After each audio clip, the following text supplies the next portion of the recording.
నమస్తే, నేను Ashok. Welcome to ప్రజా చైతన్యం. ఏపీ అసెంబ్లీ సమావేశాలు జరుగుతున్నాయి. అసెంబ్లీలో కూటమికి సంబంధించిన ఎమ్మెల్యేలు మాత్రమే మాట్లాడుతున్నారు. మండలిలో మాత్రము వైసీపీ ఎమ్మెల్సీలు చాలా గట్టిగా పోరాడుతూ వస్తున్నారు. కూటమికి సంబంధించిన హామీల మీద, కూటమికి సంబంధించిన ఇష్యూస్ ఏవైతే ఇచ్చారో వాటన్నిటిని ఎందుకు అమలు చేయట్లేదు, ఎప్పుడు అమలు చేస్తారంటూ కూడా వైసీపీ ఎమ్మెల్సీలు గట్టిగా ప్రశ్నిస్తూ వస్తున్నారు. అయితే ఇదే నేపథ్యంలో వైసీపీ నేతలకు సంబంధించిన అరెస్టులు పెద్ద ఎత్తున చర్చనీయాంశంగా మారుతున్నాయి. పోసాని కృష్ణమురళి అరెస్టు తర్వాత మరికొంతమందిని అరెస్ట్ చేశారంటూ కూడా చర్చలు జరుగుతున్న నేపథ్యంలో వైసీపీ కూడా దీని మీద సీరియస్గా రియాక్ట్ అవుతుంది. గతంలో కూడా ఎవరైతే టీడీపీకి సంబంధించిన కొంతమంది నేతలు కావచ్చు, ఇప్పుడు మంత్రులుగా ఉన్న వాళ్ళు, లేదంటే ప్రధాన హోదాలో ఉన్నటువంటి వ్యక్తులు కూడా వైసీపీని విమర్శించే విధంగా, వైసీపీకి సంబంధించిన జగన్మోహన్ రెడ్డిని కావచ్చు తన కుటుంబానికి విమర్శించే విధంగా కూడా మాట్లాడారు. వాళ్ళ మీద కూడా కంప్లైంట్లు నమోదు చేయాలని చెప్పేసి పోలీస్ స్టేషన్కి వెళ్తున్నటువంటి నేపథ్యంలో ఎక్కడా కూడా పోలీసులు కంప్లైంట్లు తీసుకునే పరిస్థితి కనపడలేదు. దాని మీద కూడా కేంద్రానికి కంప్లైంట్ చేస్తాం, ఒకవేళ ఇక్కడి నుంచి సానుకూల స్పందన రాకపోతే అంటూ కూడా ఆగ్రహం వ్యక్తం చేస్తూ వస్తున్నారు. సో నాతో పాటు పార్టిసిపేట్ చేస్తున్నారు అనలిస్ట్ పురుషోత్తం రెడ్డి గారు. పురుషోత్తం రెడ్డి గారు, నమస్తే. ఫస్ట్ టాపిక్లోకి వెళ్లే ముందు వైసీపీ నేతలకు సంబంధించి అరెస్టుల పైన, అంటే మేము తిట్టామని చెప్పేసి మీరు మా మీద కంప్లైంట్లు చేస్తూ వస్తున్నారు. సో మీరు కూడా గతంలో మా మీద తిట్టారు, మమ్మల్ని కూడా హిమ్యులేట్ చేస్తూ మాట్లాడారు. మా మీదే పెడుతున్నటువంటి కేసులు, మరి మేము ఇప్పుడు కేసులు పెడుతుంటే మీరు ఎందుకు తీసుకోవట్లేదంటే కూడా ఆగ్రహం వ్యక్తం చేస్తూ వస్తున్నారు. ఏం చెప్తారు దీనికి సంబంధించి? ఖచ్చితంగా అది ప్రారంభం అవుతుంది. ఎందుకంటే ఎక్కువ తక్కువ అనేదే తప్ప ఎవరు కూడా మేమందరూ పర్ఫెక్ట్ గా ఉన్నాము అలా. తెలుగుదేశం పార్టీ కూడా ఇప్పుడు పోసాని మురళీకృష్ణ కావచ్చు, వల్లభనేని వంశీ, కొడాలి నాని లాంటి వాళ్ళు తీవ్రమైన పదజాలాలు వాడారు కొన్ని సందర్భాల్లో. దానికి కౌంటర్ గా తెలుగుదేశం పార్టీ వాళ్ళు వాడినప్పుడు, మీలాంటి వాళ్ళు అడిగినప్పుడు చెప్పేదంటే విధిలేని పరిస్థితి. మంత్రులుగా ఉండేవాళ్ళు, హోదాలో ఉండేవాళ్ళు మమ్మల్ని తిడతా ఉన్నప్పుడు చంద్రబాబు నాయుడు గారిని, మా కుటుంబ సభ్యుల్ని, మాకు అనివార్యమే కౌంటర్ అటాక్, అంటే కౌంటర్ మేము కూడా తిడుతున్నాము అని చెప్పారు. తిట్టడానికి కారణం వాళ్ళు తప్ప మేము కూడా తిట్టామని చెప్పినారు. అంటే ఇద్దరు తిట్టారు అని ఇద్దరు ఒప్పుకున్నారు. ఇప్పుడు వైసీపీ వాళ్ళు కూడా ఏం చెప్తున్నారు, వాళ్ళు తిట్టారు కాబట్టి మేము తిట్టామంటున్నారు. ఇక్కడ మేము తిట్టలేదని ఇద్దరు అనట్లేదు. కాబట్టి మీరు తిట్టారు కాబట్టి నాకేమి మిమ్మల్ని తిట్టడానికి రైట్ రాదు. మీరు నన్ను అవమానిస్తే మీ పైన కేసు పెట్టి అది హక్కు నాకు వస్తుంది. అంతే తప్ప మీరు నన్ను తిట్టారు కాబట్టి తిరిగి తిట్టడం అనేది హక్కు కాదు. అప్పుడు ఇద్దరి మీద కేసు అవుతుంది. ఇద్దరు కొట్టుకున్నారు, ఇద్దరి మీద కేసులు పెట్టాలి. కాబట్టి ఖచ్చితంగా రెండు వైపులా కొంతమంది కేసులకు అర్హులు. ఈ పక్క వల్లభనేని వంశీ గారు కావచ్చు, కొడాలి నాని గారు కావచ్చు, లేకపోతే ఈ పోసాని గారు, వీళ్ళు కేసులు కట్టారు. ఆ పక్క కూడా కొంతమంది కేసులకు అర్హత సాధించారు. కానీ ప్రభుత్వం నిష్పాక్షపాతంగా ఉండదలుచుకుంటే ఎవరైతే అదుపు తప్పారో వాళ్ళందరి మీద కేసు పెట్టాలి. అట్లా పెట్టినప్పుడే ఇది కక్ష సాధింపు కాదు అని ప్రజలు అనుకుంటారు, హర్షిస్తారు. తిట్టిన వాళ్ళందరినీ లోపలేయడం ద్వారా ఇంకోసారి తిట్టరని. కానీ ప్రభుత్వం మనం చూస్తున్నాం తన రాజకీయ ప్రత్యర్థి మీదనే కేంద్రంగా ఉంటా ఉంది. అప్పుడే కాదు, సరే అప్పుడు గతం వాళ్ళు కేసులు పెట్టలేదు కాబట్టి ఇప్పుడు మీరు అధికారం వచ్చిన తర్వాత డైరెక్ట్ గా అరెస్ట్ అయిన సందర్భంగా వాళ్ళు తిడుతున్నారు కదా. అరెస్ట్ అయిన సందర్భంగా కూడా తిడుతున్నారు మళ్ళీ కొంతమంది, అందరూ కాదు. మరి వాళ్ళపైన కనీసం ఈ ప్రభుత్వం కేసులు పెట్టాలిగా, పెట్టలేదు. కాబట్టి సహజంగా ఇది ఎక్కువ అవుతోంది. కాబట్టి ప్రతిపక్షంలో ఉన్న వైఎస్ఆర్ కాంగ్రెస్ పార్టీ కేసులు ఖచ్చితంగా ప్రైవేట్ కేసులు మూవ్ చేస్తారు. దాని రెండు పద్ధతులు. ఫస్ట్ పోలీస్ స్టేషన్ల దగ్గరికి వెళ్తారు. పోలీస్ స్టేషన్ లో కేసులు తీసుకుంటే ఎనఫ్, తీసుకోకపోతే ఏమవుతుంది, ఆటోమేటిక్ గా ప్రైవేట్ కంప్లైంట్ ఇస్తారు. అంటే లాయర్స్ ద్వారా ఇస్తారు, కోర్టు ద్వారా కూడా పెట్టచ్చు కేసు.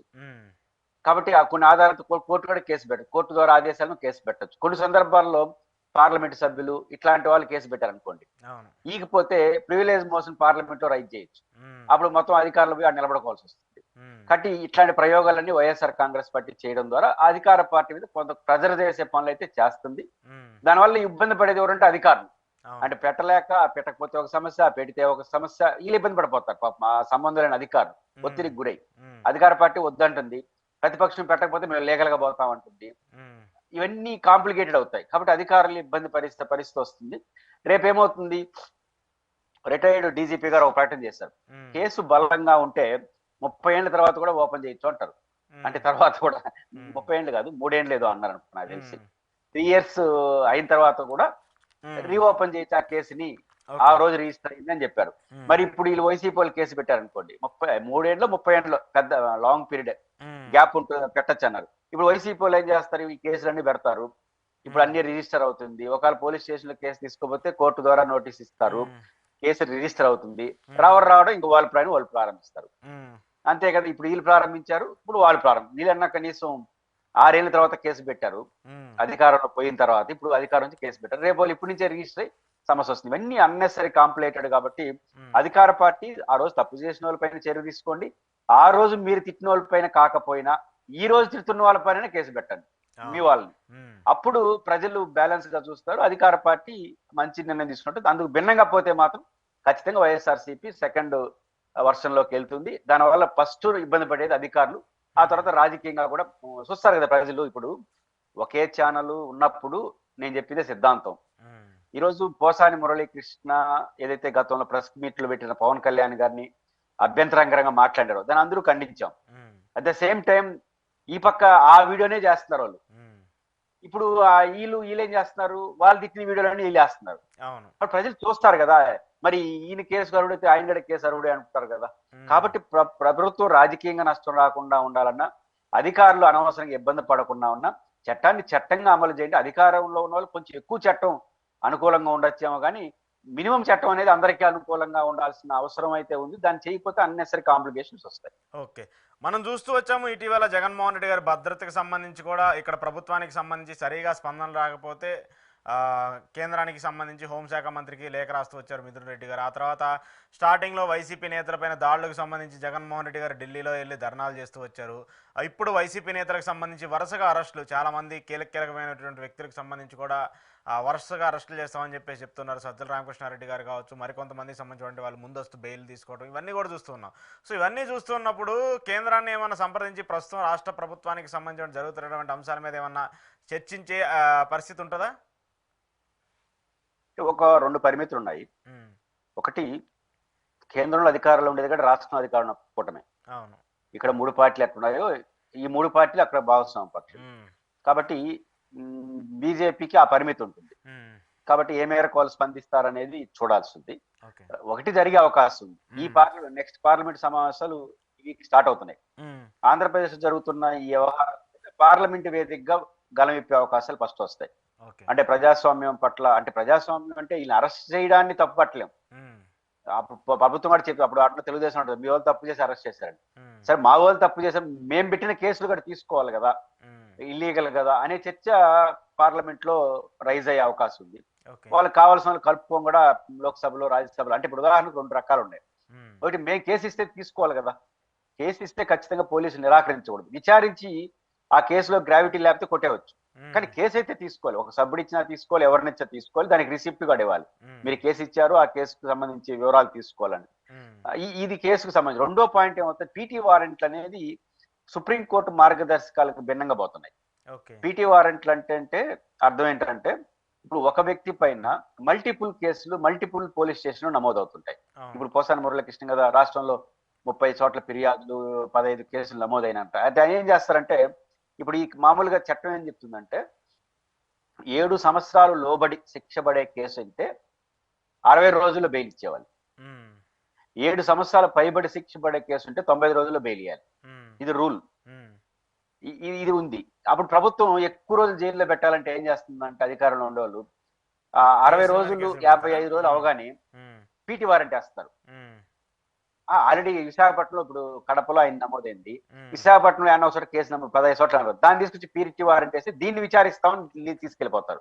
ఓకే. ఇక్కడ బెయిల్ ఇచ్చినా మళ్ళీ జైల్లో ఉంటాడు. ఉమ్, దీనికి సంబంధించి సుప్రీంకోర్టు కానీ తెలంగాణ హైకోర్టు కానీ అనేక సందర్భాల్లో సుప్రీంకోర్టు ప్రధానంగా ఒక మార్గదర్శకం ఇచ్చింది. ఉమ్, అంటే విచారణకి అరెస్ట్ కావాలి తప్ప నాకు కేసుతో సంబంధం లేకుండా వీళ్ళని ఎక్కువ రోజులు లోపలే శిక్షిస్తానంటే ఇంకా శిక్షకి విచారణకి తేడా ఏముంటుందని ఉద్దేశం సుప్రీంకోర్టు ఏం చెప్పిందంటే, ఉమ్, మల్టిపుల్ కేసులుగా నమోదైన, ఒకే వ్యక్తి పైన మల్టిపుల్ స్టేషన్స్ లో కేసులు నమోదైనా ఒకసారి అరెస్ట్ అయితే మిగిలిన అన్ని కేసులు కూడా పీటీ వారెంట్ వేసి ఒకే చోట విచారించాలంటుంది. ఓకే. ఓకే. ఆ రకంగా చేయడం ద్వారా ఏమవుతుంది, నువ్వు విచారించుకో అన్ని కేసులు నువ్వు తీసుకో, నువ్వు ఈ 50 రోజుల తర్వాత ఇంకో కేసు, 50 రోజుల తర్వాత పెట్టుకుంటా ఒక 100 జీవితకాలం నేను జైల్లోనే పెడతానంటే ఇంకా పౌర హక్కులు నష్టపోతాయి.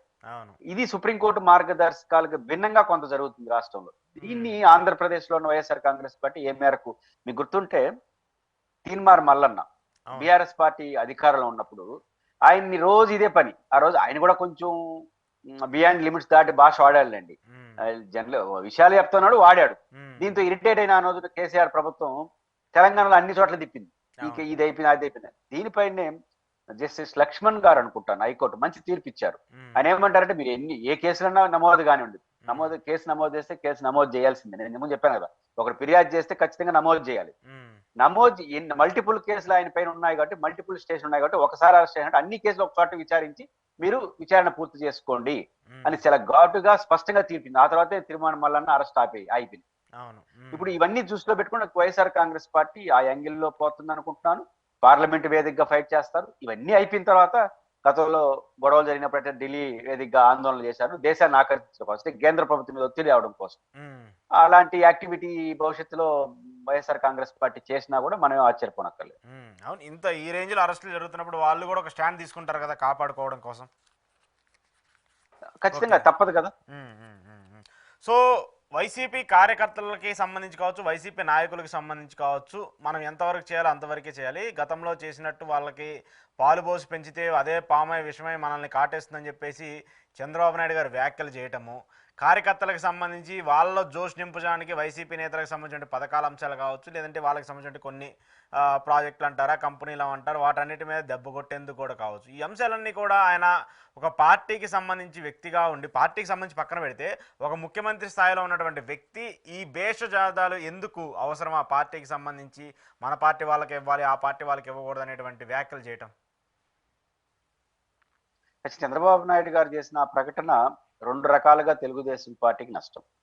ఒకటి పొలిటికల్ గా నష్టం, క్యాడర్ బేస్డ్ కూడా నష్టం. చాలా మంది ఏమన్నా, ముఖ్యంగా YSR Congress party social media వాళ్ళు చంద్రబాబు నాయుడు గారిని తెగబొగడేస్తున్నారు. ఈ విషయంలో ఏమని పొగడుతున్నారు, జగన్మోహన్ రెడ్డి గారిని విమర్శిస్తున్నారు. ఇట్లా ఉండాలి నాయకుడు అంటే, నువ్వు మాత్రం అందరూ కావాలనుకున్నావు, మన వాళ్ళని పట్టించుకోలేదు, మన పార్టీ కార్యకర్తలను పట్టించుకో, ఆయన చూడు ముఖ్యమంత్రిగా ఉన్న ప్రతిపక్ష నాయకుడు ఉన్న పార్టీ క్యాడర్ అంటారు, ఇట్లా ఉండాలని జగన్మోహన్ రెడ్డి గారికి హితోబాద్ చేస్తున్నారు సోషల్ మీడియాలో వైసీపీ వాళ్ళు. చంద్రబాబు నాయుడు విమర్శించేది ఈయనకి ఎక్కువ ప్రయారిటీ ఇస్తున్నారు అని. దీన్ని చూసి చంద్రబాబు గారు మన కార్యకర్తలు సంతోషంగా ఉంటారని అనుకుంటున్నారు. అది జరగదు. ఎందుకంటున్నానంటే, తెలుగుదేశం పార్టీ కార్యకర్తలుగా ఉండేవాళ్ళు రెండు రకాలు ఉంటారు. చాలా తక్కువ పర్సెంట్ అసహజమైన ధోరణిలో ఉంటారు.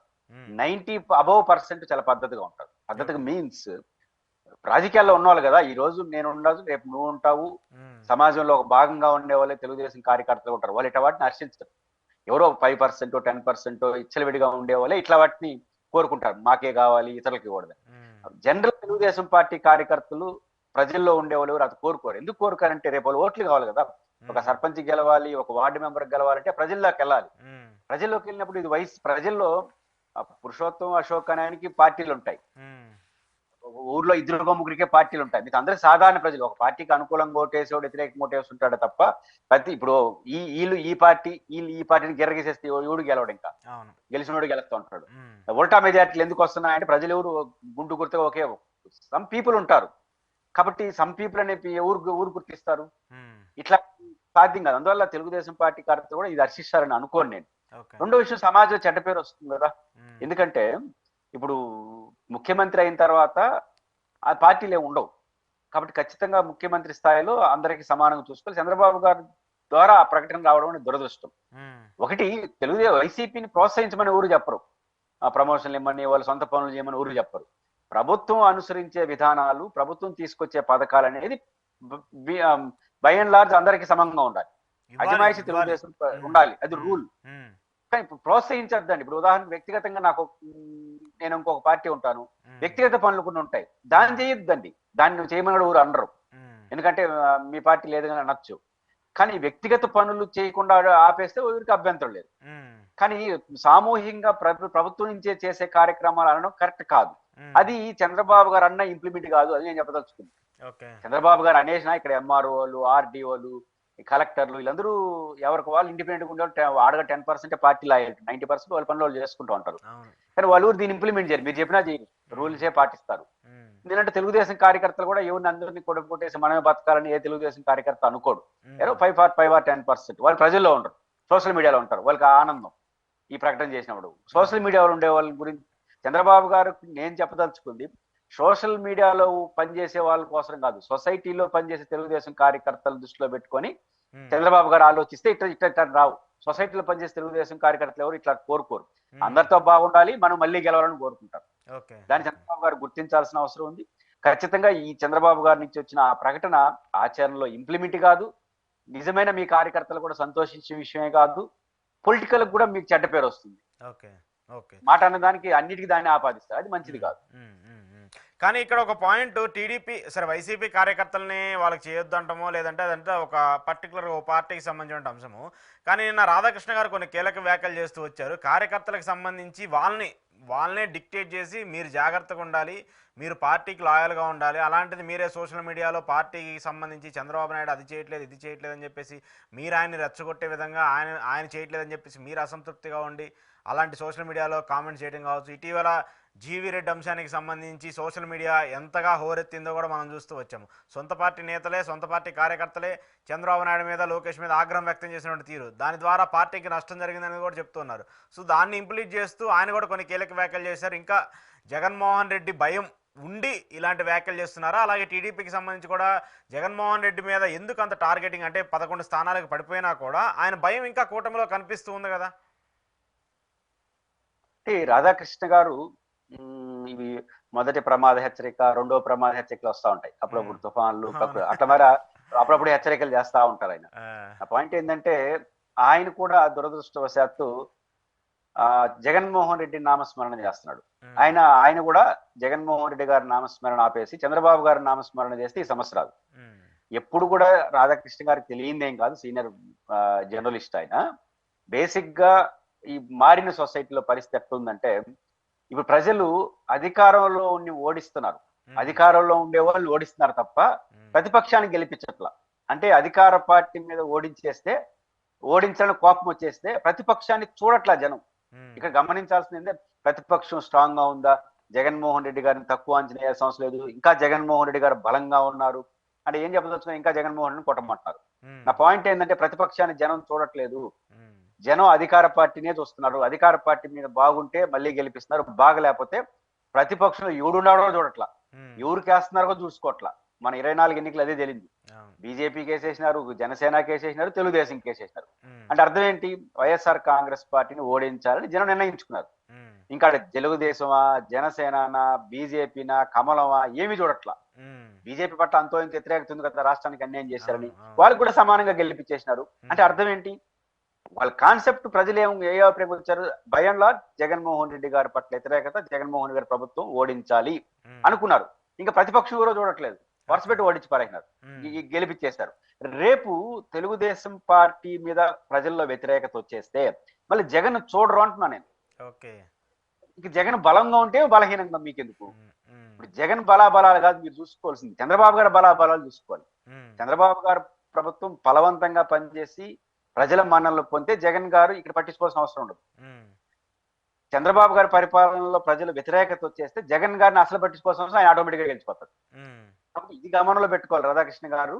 ఇంకైనా సరే జగన్ నామస్మరణ ఆపేసి జగన్ మీరు ఇంకా ఇబ్బంది పెట్టాలి, లేకపోతే ఆయన్ని అరెస్ట్ చేయాలి, కేసులు ఏమైనా ఇవన్నీ ఎంత ఎక్కువ చేసినా ప్రయోజనం ఉండదు. ఎందుకంటే జగన్మోహన్ రెడ్డి ప్రతిపక్షంలో ఉంటాడా, ఇంకొకరు ప్రతిపక్షంలో ఉంటాడా అనేది ప్రజలకు సంబంధం లేదు. ప్రతిపక్షం ఇప్పుడు ప్రజల్లో ఉంటుంది.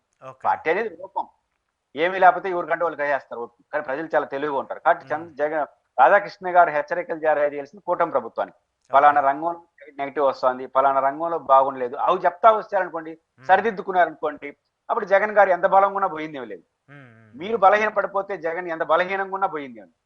కాబట్టి ప్రజలు ఎలా ఉన్నారో అర్థం చేసుకుంటే రాధాకృష్ణ గారు మంచిది. అలా కాకుండా ఇంకా ఆయన జగన్ నామస్మరణ చేసుకుంటా ఉంటే అసలు నామస్మరణ మర్చిపోతారు. ఓకే. బీజేపీ సుబ్రహ్మణ్య స్వామి గారు మనం కూడా గతంలో చాలాసార్లు మాట్లాడుకుంటూ వచ్చాము ఈ అంశానికి సంబంధించి. ఆయన ఏపీ ప్రభుత్వానికి సంబంధించి తప్పుడు నిర్ణయాలు తీసుకున్నా, లేదంటే ఏపీలో ఎలాంటి ఇష్యూస్ తీసుకున్నా కూడా ఆయన కేసులు వేస్తూ వచ్చారు.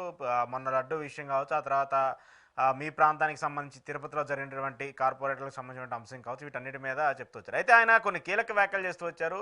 జగన్మోహన్ రెడ్డి ప్రతిపక్ష హోదాకు సంబంధించి అయినా అలాంటి అంశాలన్నీ గురించి కూడా ఆయన మాట్లాడుతూ వచ్చారు. అయితే ఇటీవల ఆయన ఏపీలో నేను చేయాల్సిన పనులు చాలా ఉన్నాయి, కొన్ని కేసుకు సంబంధించి ఇంప్లీట్ చేస్తూ జస్టిస్ కోసం వచ్చినప్పుడు ఆయన ఇంకా ఏపీలో నేను వేయాల్సిన కేసులు చాలా ఉన్నాయి, ఏపీలో జరుగుతున్న పరిస్థితులు కావచ్చు, ప్రభుత్వం తీసుకున్నటువంటి నిర్ణయాలు కావచ్చు, ఇవన్నీ కూడా చాలా తప్పుదోవలా వెళ్తూ ఉన్నాయి. దేశాన్ని కరెక్ట్ చేయడం కోసం ఆ ప్రయత్నాన్ని నేను తిరుపతి ఘటన నుంచే ప్రారంభిస్తున్నానంటే కూడా ఆయన మాట్లాడుతూ వచ్చారు. ఏంటి కూటమి సర్కార్కి సుబ్రహ్మణ్య స్వామి ఇబ్బంది పెట్టేలా ఉన్నారా, లేదంటే ఏదో కొరివిరాని కొయ్యని తీసుకొచ్చి నెత్తిన పెట్టుకున్నట్టు అనిపిస్తుందా? సుబ్రహ్మణ్యం స్వామి గారు కొంచెం టిపికల్ పర్సనాలిటీ. ఉమ్, జనరల్ గా జయలలితని అరెస్ట్ చేసి, జయలలిత ఎలాంటి పర్సనాలిటీ మనకు తెలుసు. ఉమ్, తమిళనాడులో దేవత లాగా ఇమేజ్ ఉన్న వ్యక్తి. ఉమ్, అలాంటి ఆయన సింగిల్ ఇండివిజువల్ జైలు వరకు పంపించాడు. ఉమ్, అంటే ఆయన పట్టుకుంటే స్వతహా ఆయన కేసు ఆయనే వాదిస్తాడు. మొండివాడు, ఎలాంటి మా బ్లాక్ లేనివాడు. ఉమ్, అలాంటి వ్యక్తి కాబట్టి ఆయన ఏదైనా ఒక వృక్షాన్ని పట్టుకున్నా అంటే దాని చుట్టూ తిరుగుతూ ఉంటాడు. మళ్ళీ ఏం పట్టించుకో, ప్రపంచంగా పట్టించుకోడు. ఆ కేసే తప్ప ఇంకేం పట్టించుకోడు ఆయన. ఉమ్, కాబట్టి ఇప్పుడు ఆంధ్రప్రదేశ్ ఎందుకో ముఖ్యంగా లడ్డూల విషయంలో ఆయన కొంత హర్ట్ అయినట్టున్నారు. శ్రీవారి లడ్డూల విషయంలో చేసిన అలిగేషన్స్ పైన. కానీ అంతకు ముందు పత్రికల్లో కొన్ని టీటీడీ పైన కొన్ని అసహజమైన వార్తలు, ఉమ్, ఈ రెండింటి టీటీడీ చుట్టూ ఒక దేవస్థానం, ఒక సెన్సిటివ్ ఆర్గనైజేషన్, దానిపైన విపరీతం పోకడలు. సోషల్ మీడియాలో కొంతమంది కావచ్చు, మీడియాలో కొంతమంది ఇది జగన్ మీద కోపంతోనో, లేదా చంద్రబాబు గారి మీద కోపంతోనో, అభిమానంతోనో ఉమ్, కొంతమంది మాట్లాడుతుంటారు. ఇది వ్యవస్థను నష్టపరుస్తుంది. అక్కడ ఆయన ప్రధానంగా భూమిక పడింది. ఆ రోజు నుంచి ఆయన గతంలో కూడా పరమేశ్వర దావా ఏదో పత్రిక పైన వేసినట్టున్నాడు. అది నడుస్తుంది. ఉమ్, టీటీడీ వాళ్ళే ఆయన తరపున ఇచ్చారు. ఇప్పుడు విత్డ్రా చేసుకున్నట్టున్నారు ఆ కేసుని టీటీడీ వాళ్ళు. ఉమ్, అదేదో నడుస్తుంది. అది ఒకటి నడిచింది. ఇంకా ఈ ప్రైవేట్ కేసు లడ్డుల విషయంలో ఆయన కేసు నడుస్తాను సుప్రీంకోర్టులో. తర్వాత ఇప్పుడు ముఖ్యంగా తిరుపతి మున్సిపల్ ఎలక్షన్ కి సంబంధించినంత వరకు సిబిఐ విచారణ కావాలని చెప్పి ఒక పిటిషన్ వేశాడు. ఉమ్, ఇంకా మళ్ళీ రకరకాల ఇష్యూస్ మాట్లాడుతున్నారు. కాబట్టి జనరల్ గా ఒకే పాయింట్ పట్టుకొని దాని చుట్టూ నడవడం అనేది ఆయనకు అలవాటు. ఉమ్, కానీ ఖచ్చితంగా సుబ్రహ్మణ్య స్వామి గారు తెలుగుదేశం పార్టీకి ఒక సమస్యగా అయితే మారుతాడు. ఉమ్, మరి ఎట్లా తెలుగుదేశం పార్టీ ఉంటుంది? రెండోది, సుబ్రహ్మణ్య స్వామి గారు టెక్నికల్ గా బీజేపీ ఈ రోజు కూడా అవును, అది అదనపు సమస్య తెలుగుదేశం. ఉమ్, ఇప్పుడు ఆయన నువ్వు కూడా అన్నాను బీజేపీ సభ్యుడు ఆయన. ఉమ్, ఈ రోజు కూడా ఆయన మీరు గూగుల్కి వెళ్ళి సుబ్రహ్మణ్య స్వామి పార్టీ అని కొడితే బీజేపీ అనే వస్తా ఉంది. అవును, ఆయన బీజేపీలో సభ్యుడా లేకపోతే కమిటీలో ఆహ్వానితుడా నాకు తెలియదు, కానీ బీజేపీతో అసోసియేషన్ ఉన్న వ్యక్తి. ఉమ్, కానీ బీజేపీ ఎవరు? ఈ రాష్ట్రంలో భాగస్వామ్య పక్షం, కేంద్రంలో పెద్దన్న. ఉమ్, కాబట్టి కొంచెం సుబ్రహ్మణ్యం స్వామి గారి ఎపిసోడ్ లో తెలుగుదేశం పార్టీ కొంచెం జాగ్రత్త వహించక తప్పదు. ఖచ్చితంగా సుబ్రహ్మణ్యం స్వామి గారు కొన్న నేచర్ రీత్యా ఆయన వదలడు, ఉమ్, ఆయన కంటిన్యూ చేస్తాడు. ఉమ్, ఒకే పాయింట్ పట్టుకుంటాడు. ఇక్కడ ఎవరైనా మీలాంటి విలేకరు ఆంధ్రప్రదేశ్ లో ఇట్లాంటి సమస్య తమిళనాడులో లేదా తెలంగాణ లేదా అన్నింటిలో మీరు మాట్లాడతారన్నప్పుడు నాకు అనవసరం, నేను ఒక సబ్జెక్ట్ పట్టుకున్నా అంటాడు. ఉమ్, అది మీరు చూసుకోండి అంటాడు. ఇప్పుడు మార్గదర్శిని ఎట్టయితే ఉండవాలి అరుణ్ కుమార్ పట్టుకున్నాడో తెగేదాకా, ఉమ్, అట్లా ఈయన కూడా సబ్జెక్ట్ పెట్టుకున్నాడు. అది రిజల్ట్స్ వచ్చిందో దాని గురించే మాట్లాడుతుంటాడు. ఓకే, ఇక్కడ ఖచ్చితంగా సుబ్రహ్మణ్యం స్వామి గారి ఎపిసోడ్ తెలుగుదేశం పార్టీ కూటమికి కొంత ఇబ్బందికర పరిస్థితి అయితే సృష్టిస్తాడు ఆయన. Okay, okay. కంక్లూడ్ చేస్తూ జిఎస్టీ వసూలుకి సంబంధించి అంటే జిఎస్టీకి సంబంధించి ఏదైతే ఉంటాయో రాష్ట్రాలకు సంబంధించి ఇవ్వాల్సినటువంటి వాటాల్లో ఏపీకి సంబంధించి చాలా తక్కువగా 3,678 కోట్లు విడుదలవుతూ వచ్చాయి. అంటే మన స్టేట్కి మినహాయిస్తే మిగతా స్టేట్స్ అన్నీ కూడా మన చుట్టుపక్కల ఉన్నటువంటి ఒడిశా కావచ్చు, తెలంగాణ కావచ్చు, తమిళనాడు కావచ్చు, చాలా టాప్ ప్లేస్లో ఉన్నాయి, టాప్ 10 ప్లేస్లో ఉన్నాయి. కానీ మనం మాత్రము 28వ ప్లేస్లో ఉండాల్సినటువంటి పరిస్థితి వచ్చింది. దట్టు ఆంధ్రప్రదేశ్ రాష్ట్రానికి రెండోసారి చంద్రబాబు నాయుడు గారు ముఖ్యమంత్రి అయిన తర్వాత నేను సంపదను సృష్టిస్తానంటూ కూడా ఆయన చాలా పెద్ద ఎత్తున చెప్తూ వచ్చారు. కూటమి సర్కార్ అధికారంలోకి వచ్చిన తర్వాత ఈ 10 నెలల్లోనే 1,00,000 కోట్లకు పైగా అప్పు చేయటము, ప్రస్తుతం అమరావతికి సంబంధించి జరిగినటువంటి పనులు, ఇవన్నీ చూస్తూ ఉంటే ఇది కేవలం రాజకీయంగా మాటలు చెప్పడానికి సంబంధించి జరుగుతున్నటువంటి వ్యాఖ్యలు తప్ప వాస్తవంగా జరిగే పరిస్థితులు లేవని చెప్పేసి అనుకోవచ్చా? అంటే జిఎస్టీ అంటే ఏంటి అర్థం? జిఎస్టీ నుంచి తక్కువ రావడం, ఎక్కువ రావడం. ఆంధ్రప్రదేశ్ లో క్రయ విక్రయాలు ప్రధానంగా కొనుగోళ్లు, దీనిపైన వచ్చేది జిఎస్టీ. బిజినెస్ కావచ్చు, అంటే ప్రజల కొనుగోలు శక్తి ఆధారంగానే కొనుగోలు జరుగుతుంది. దాని ఆధారంగా జిఎస్టీ వస్తుంది. ఎంత ఎక్కువ జిఎస్టీ రాష్ట్రం నుంచి కేంద్రానికి వెళ్తే మన వాటా మనకు వస్తుంది. అవును. కాబట్టి జిఎస్టీలో కేంద్ర ప్రభుత్వం ఫేవర్ చేసేదే ఉండదు, నెగిటివ్ చేసేదే ఉండదు. రూల్ అది. ఎంత వసూలు అయితే అందులో మన వాటా ఏదో మనకు వస్తుంది. కాబట్టి బేసిక్ గా ఆంధ్రప్రదేశ్ లో జిఎస్టీ ఒక్కసారిగా పడిపోయింది ఈ సంవత్సరం. కారణం ఏంటంటే జగన్మోహన్ రెడ్డి అధికారంలో ఉన్నప్పుడు ప్రతి ఏటా 50 నుంచి 60 వేల కోట్ల రూపాయలు డైరెక్ట్ గా డోర్ డెలివరీ చేశాడు, ప్రతి మనిషికి ఇచ్చాడు. దాంతో విభేదిస్తామా సమర్థిస్తాం, దట్ ఈస్ డిఫరెంట్. దాదాపు 60 వేల కోట్ల రూపాయలు పర్ ఇయర్ డైరెక్ట్ బెనిఫిట్సే చెప్తున్నాం, మిగతా ఇండైరెక్ట్ బెనిఫిట్స్ పక్కన పెడదాం. అంటే 60 వేల కోట్లు దాంట్లో జిఎస్టీ వస్తుంది. ఈ కూటమి ప్రభుత్వం వచ్చిన తర్వాత మన కళ్ళ ముందే 2-3 పథకాలు పోయినాయి కదా. నెంబర్ 1 రైతు భరోసా లేదు, ఒక్కొక్కరికి 13,500 పర్ ఇయర్ వచ్చేది. అంటే 7,500 ఇచ్చేది జగన్ గారు, కేంద్ర ప్రభుత్వం 6,000. ఒక్కొక్క రైతుకి 7,500 రూపాయలు పోయింది కదా, ఒక్కొక్క తల్లికి 15,000 రూపాయలు పోయింది కదా. కాబట్టి కీలకమైన 2-3 పోయాయి.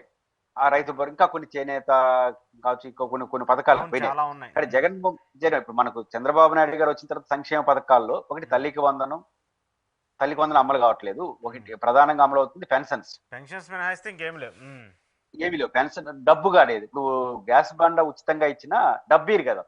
అంటే అర్థం ఏంటంటే డబ్బు 15,000 రూపాయలు ఒక అమ్మఒడి పేరుతో మీకు ఇచ్చారనుకోండి మీ ఇంట్లో, ఇమీడియట్ గా 15,000 రూపాయలు మీరు ఖర్చు పెడతారు అనేక వస్తువులు కొనుక్కోవడం కోసం. రొటేట్ అంటే రైతు భరోసా పేరుతో 7,500 వచ్చింది అనుకోండి, 7,500 పురుగు మందులో ఇంకోటో ఎరువులో కొంటారు.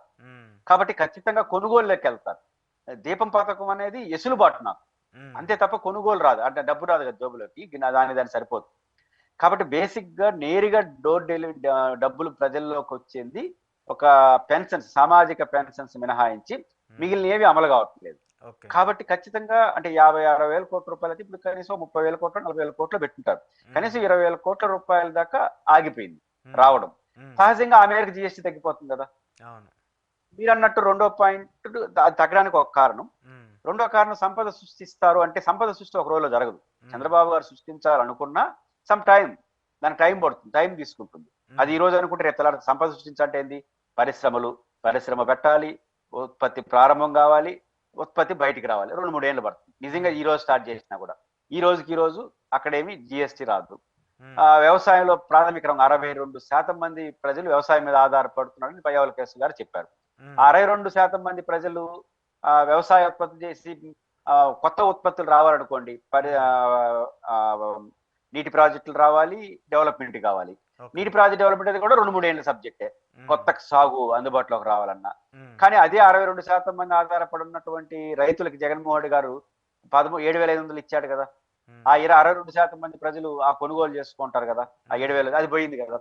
కాబట్టి చంద్రబాబు గారు చెప్పిన సంపద సృష్టి అనేది జరగచ్చు కాక దానికి టైం పడుతుంది, 2-3 ఏళ్ళు పడుతుంది. అప్పుడు ఏమైనా జిఎస్టీ పెరుగుతుందో అప్పుడు చూద్దాం. కానీ ఇప్పటి వరకు మాత్రం నేను అనుకుంటుంది సంక్షేమ పథకాలు అమల్లో గత ప్రభుత్వం కన్నా తక్కువ కేటాయింపులు చేసిన కారణంగా బహుశా నేను అనుకుంటున్నాను ఈ సంవత్సరం కొంత పెరుగుతుంది జిఎస్టీ. ఎందుకంటే కొంత పథకాలు అమలు చేసేట్టుగా ఉన్నాడు. ముఖ్యంగా తల్లికి వందనం, రైతు భరోసా పాక్షికంగా అమలు చేస్తారు. అది కొంత పుస్తపోతుంది. అంటే 2-3 ఏళ్ళ వరకు జగన్మోహన్ రెడ్డి ఏదైతే ట్రాక్ ఉందో జిఎస్టీ, ఆ ట్రాక్ చేరుకోవడానికి ఒక 2 ఏళ్ళు అయితే పడుతుంది ఈ ప్రభుత్వానికి. అది నేరుగా కనిపిస్తా ఉంది. ఓకే, చూద్దాం సార్ దీనికి సంబంధించి ఎలా ఉంటుందో ఏంటనేది. Thank you sir, thank you very much. ఇది పురుషోత్తం రెడ్డి గారితో ఈరోజు స్పెషల్ ఇంటర్వ్యూ. చూస్తూనే ఉండండి ప్రజా చైతన్యం.